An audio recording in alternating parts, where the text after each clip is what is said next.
The quarterly revenue review was droning, a gray fog of spreadsheets and buzzwords. Daniel Whitmore, head of acquisitions at a mid-sized tech firm, was focused on the third quarter projections, trying to find a polite way to tell the CFO the numbers were optimistic fantasy.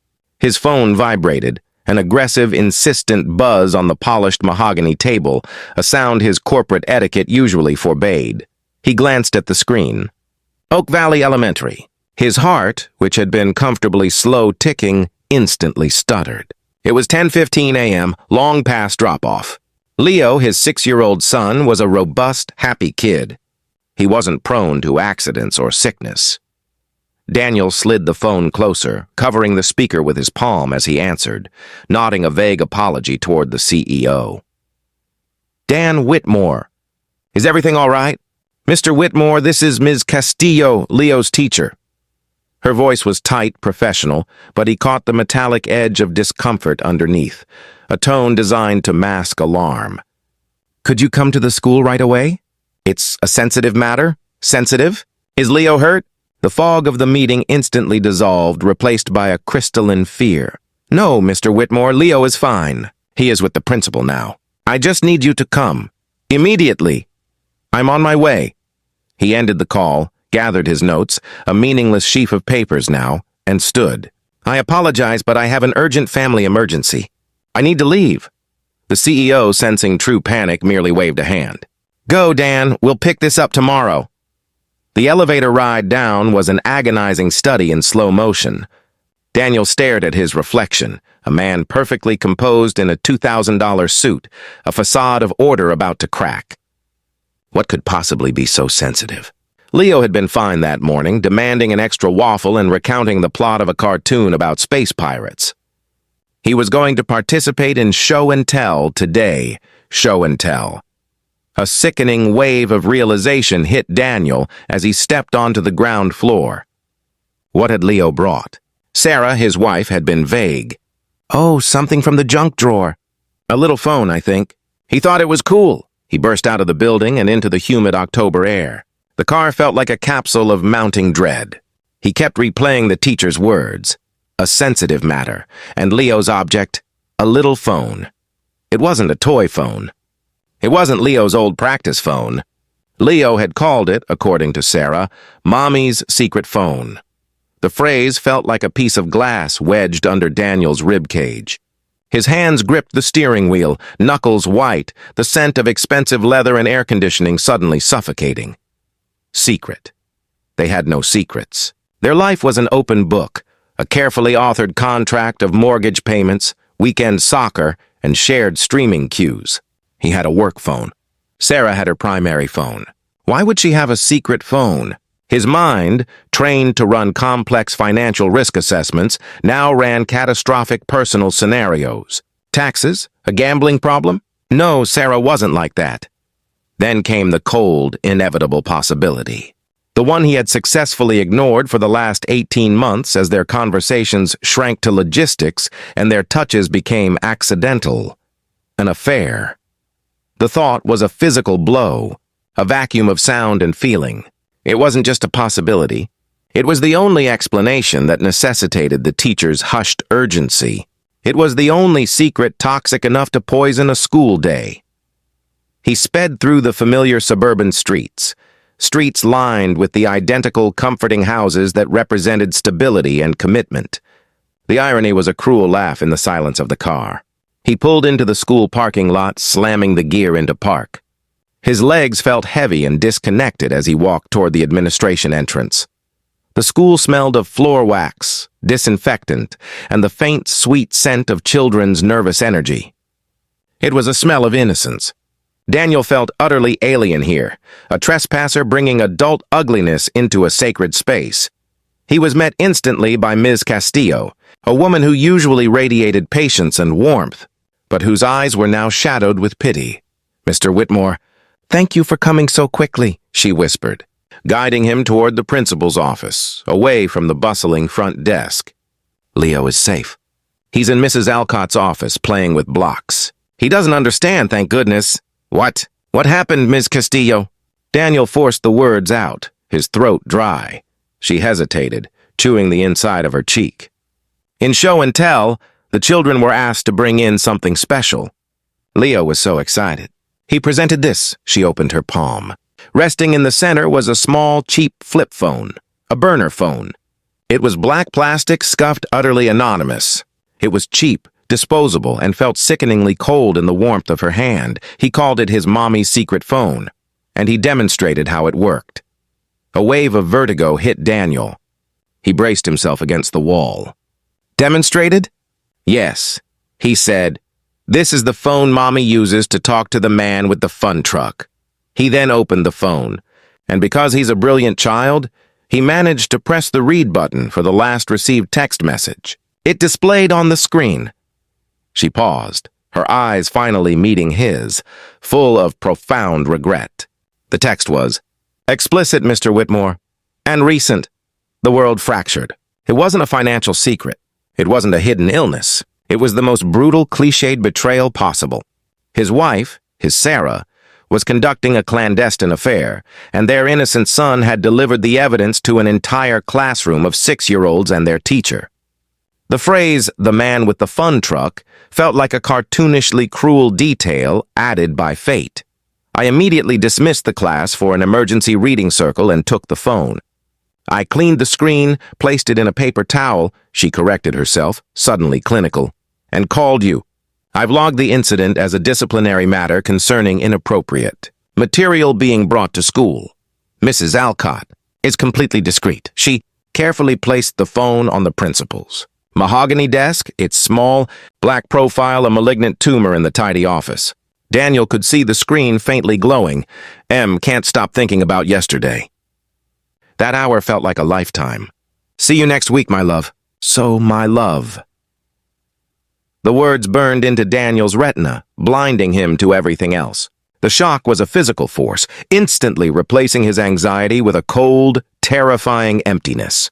The blood drained from his face. His mouth tasted like metal. He was shocked when he realized the message wasn't just about an affair. It was written with an almost adolescent intensity, a raw, possessive declaration of love. This wasn't a drunken mistake, a moment of weakness at a conference. This was a sustained, deep emotional and physical connection, a love he thought was reserved only for him. "Mr. Whitmore, are you all right?" Ms. Castillo's voice sounded distant, submerged. "Fine, thank you, Ms. Castillo. I need a moment." He motioned toward the phone, forcing a tone of grim control. "I need to call my wife. She needs to explain this to Principal Alcott." "I understand. Leo is just through that door. I'll make sure he stays occupied." She gave him one last look of deep, empathetic sorrow, the look of a stranger who had just witnessed the destruction of his home, and slipped away. Daniel sat down in the principal's leather chair. The silence of the room was oppressive. He stared at the burner phone. It felt like holding a live grenade. The scent of Sarah's delicate, expensive perfume still clung faintly to the plastic casing, a grotesque final signature on the evidence. His initial reaction wasn't rage. It was a crushing sense of hollow loss. He felt like a phantom limb, an echo of a man whose center had just been ripped out. He had believed in their 10 years of marriage, in the shared laughter, the late-night talks about Leo's future, the annual beach vacations. Now all those memories were tainted, retroactively reframed by a hidden reality. Every moment of distance he had attributed to work stress or tiredness was now revealed as a lie. He picked up the phone. It was locked with a simple 4-digit code. He tried Leo's birth year. Denied. He tried Sarah's mother's birthday. Denied. He tried his own birthday. Denied. It was a secret code for a secret life. Then he tried the obvious, the painful cliché, the date of their first kiss. Access granted. The simplicity of the code was another knife twist. She had used a date sacred to him to guard her transgression with another man. Daniel navigated quickly through the texts. The conversation history was a timeline of his marriage's decay from 3 months ago. "It's silly, but I look forward to your 2YP. emails more than anything else. You make my boring day shine." To 2 months ago. The meeting ran late. So sorry. Thinking of you. That afternoon was reckless but wonderful. From M, last night. I miss your laugh. I miss your mouth. I miss the secret. The secret. It was a thrilling game for them, a source of electric excitement, a counterpoint to the monotony that Daniel now realized defined their life together. He looked at the number associated with M. He recognized the last 4 digits, a local number. He put the burner phone down, picked up his own, and called Sarah. "Hello? Dan? What is it? Is Leo okay?" Her voice was rushed, slightly annoyed, coming from her office. She was a part-time marketing consultant who worked mostly from home. "Leo is fine," Daniel said, his voice flat, dangerously calm. "He's with Mrs. Alcott. I'm at the school, Sarah, in the principal's office." A beat of absolute silence. He heard her breathing, a shallow, sharp intake of air. Why are you there?" Leo brought something for show and tell. He called it Mommy's secret phone.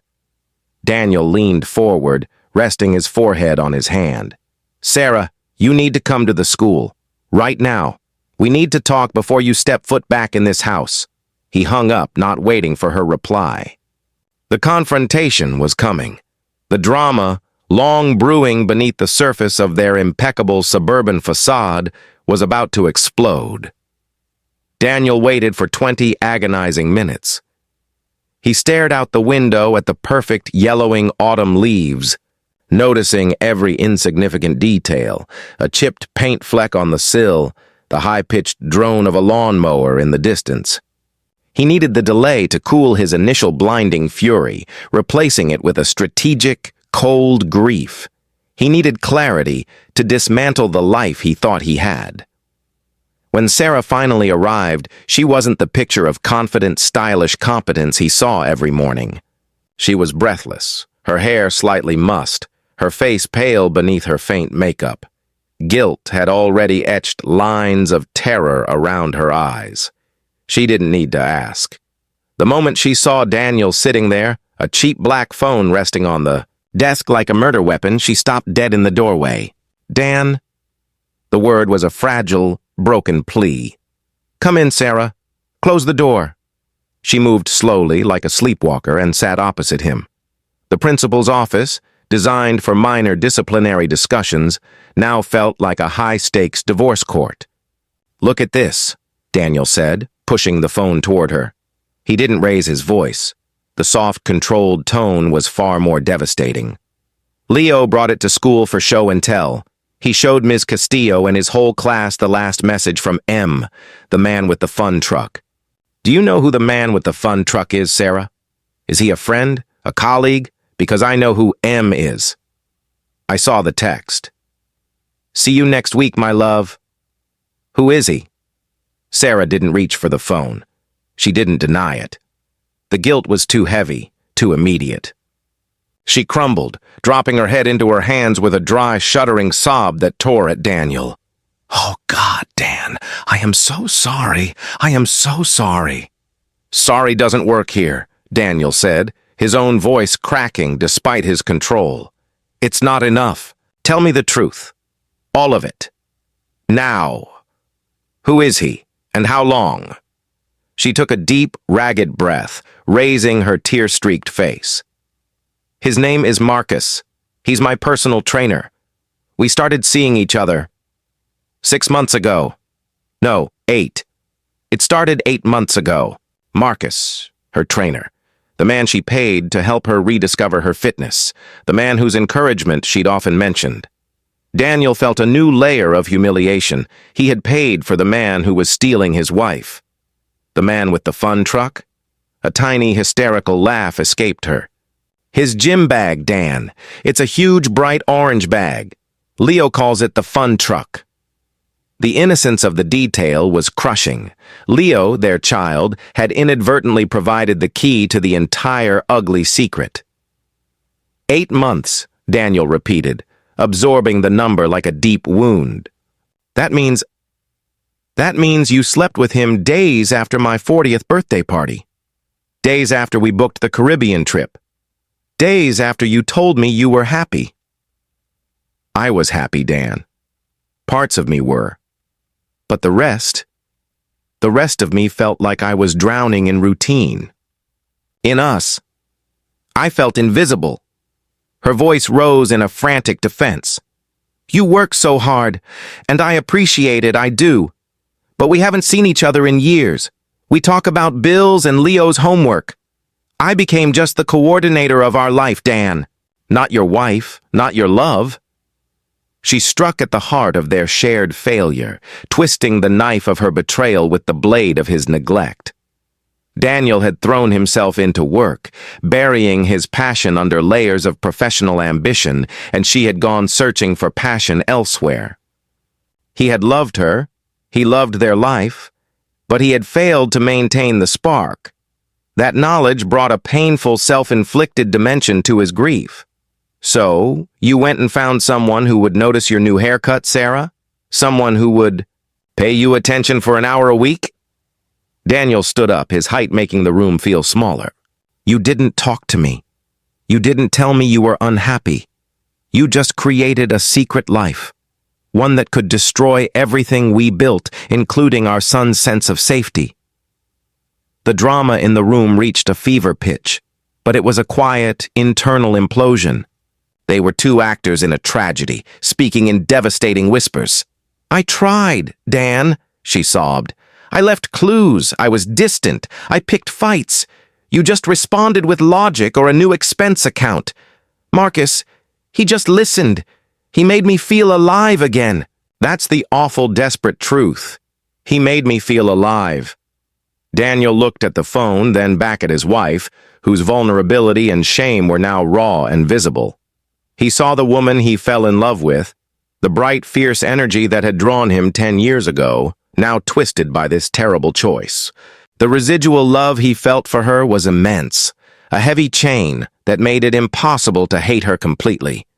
But the betrayal was an electrified fence between them. Leo is waiting, Daniel said, his voice flat once more. We need to go home. We need to face him. And then we can talk about how we pick up the pieces of this wreck. They drove home in silence, the air in the car thick and radioactive. Sarah was huddled against the passenger door, weeping silently. Leo, oblivious to the nuclear fallout, was strapped in the back, happily clutching the cheap plastic phone. Ms. Castillo, with professional discretion, had wiped the text history before returning it. It's a cool phone, Daddy. But Mommy said it's not a toy, Leo chirped. The sheer, innocent normalcy of Leo's voice was the only thing that kept Daniel from veering off the road. He was the anchor. Back at the house, their beautiful, deceptive house, Daniel took Leo straight to his room. He read him a story about a brave knight and a sleeping dragon, his voice steady, masking the seismic tremors in his soul. Daddy, why was Mommy crying at school? Leo asked, his eyes wide and worried. Mommy was just sad about a grown-up thing, buddy, Daniel managed, stroking Leo's soft brown hair. She loves you very much. Now, sleep. It's been a long day. After Leo was asleep, Daniel watched him for a long moment, memorizing the rise and fall of his chest. This pure, uncomplicated love was the only thing that mattered. He found Sarah in the kitchen, leaning against the cold granite counter, nursing a glass of water. We need to talk, Daniel said. The conversation that followed was not a shouting match, but a devastatingly precise surgical procedure. It was a dissection of a dead marriage. Tell me about Marcus, Daniel demanded, leaning his hands on the island, forcing her to look at him. Sarah described him in clipped, defensive sentences. He was younger, enthusiastic and passionate about fitness. He noticed my discipline. He asked me about my goals. You stopped asking me about mine years ago? Did you love him? Sarah hesitated, the single pause stretching into an eternity. It was the crucial moment. I loved the feeling he gave me, she finally confessed, the words brittle with self-loathing. I loved the escape. It felt like I had a secret room in my life where I was Sarah, the woman who was desirable and dynamic, not just Leo's mom or Dan's wife. I felt desired, Dan. I felt alive. Is that love? I don't know, but I love you. I love the life we built. Daniel shook his head slowly. You can't have both, Sarah. You can't use a cheap, toxic thrill to sustain the life you claim to love. That's emotional terrorism. He realized then that her affair wasn't an isolated event. It was a symptom of a deeper fracture, a chasm that had opened while they were both too busy to look down. Daniel flashed back to a mundane memory. 3 months ago, they were hosting friends.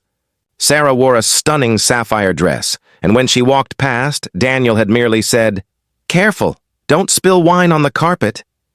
He hadn't told her how beautiful she looked. He hadn't touched her. I forgot to look at her.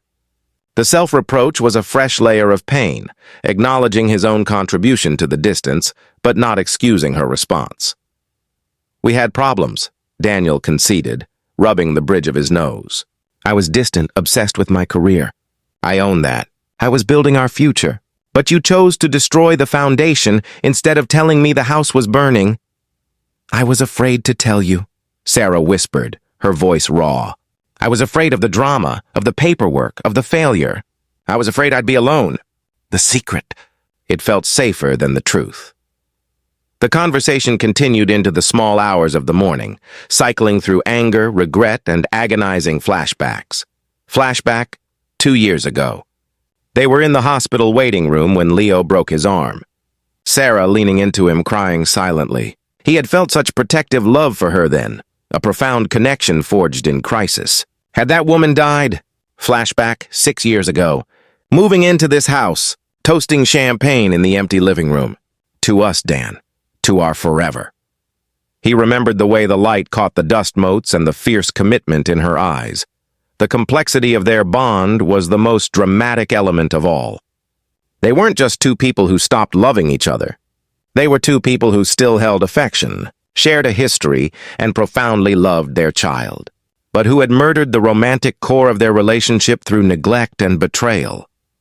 Daniel finally leaned against the counter, exhaustion settling deep into his bones. You said you love the life we built. I love Leo. I love the idea of the woman I married. He corrected himself with a sharp intake of breath. No, I loved you. The betrayal is too deep. The thought of your hands on him, your body with his, while you were next to me. It's a phantom limb, Sarah. I keep reaching for our old life and finding nothing there. So, what do we do? She asked, her voice barely audible. The answer, though painful, was sudden and clear. A grim moment of peace after the storm. We separate. For Leo, we remain civil, united, and protective. But for us, the foundation is poisoned. The decision, made in the sterile light of 3 a.m., felt less like a dramatic ending and more like the end of a long, debilitating illness. The subsequent steps were brutally practical. The final humiliation of their drama, deciding who stayed and who went. I need time, Sarah said, her composure regained, now replaced by a quiet, determined sadness. I need to figure out what I lost when I got involved with Marcus and what I lost with myself. I can't stay here right now. It wouldn't be fair to Leo. Daniel nodded. He felt a desperate need to protect his home, his sanctuary for Leo. I'll go to the guest room tonight. Tomorrow you pack an overnight bag and stay at your sister's, or a hotel, just somewhere else. He needed to be alone in the house, to let the silence absorb the truth. The following morning was the most difficult of Daniel's life. He and Sarah jointly made breakfast, their movements choreographed and careful, like two strangers trying not to bump into each other in a narrow hallway. Leo, seeing his mother's subdued mood, was unusually quiet. "Mommy, where are you going?" he asked as Sarah zipped a small duffel bag near the front door. Sarah knelt, pulling him into a fierce hug. This was the moment of pure, sacrificial love that transcended the betrayal. "Mommy is going to spend a few days helping Aunt Claire with something, sweetheart.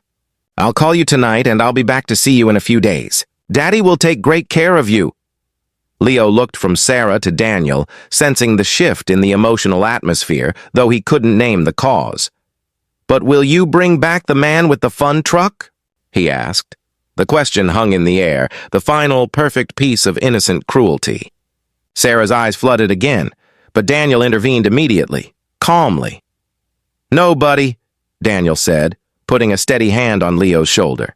"Mommy is going to take a little break from that phone for a while. We're going to focus on us now. Sarah stood, her face a mask of grief. She didn't look at Daniel as she pulled the door open. "I'll call you," she said to the empty air, and she was gone.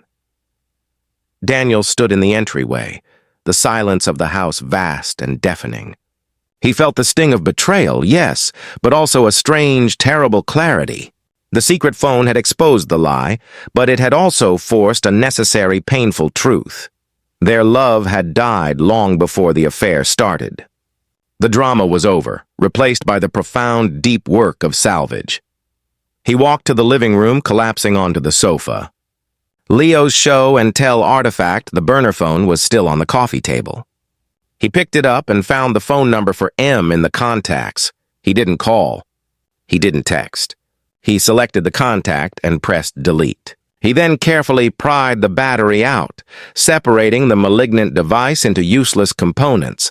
The pieces were cold, light, and empty.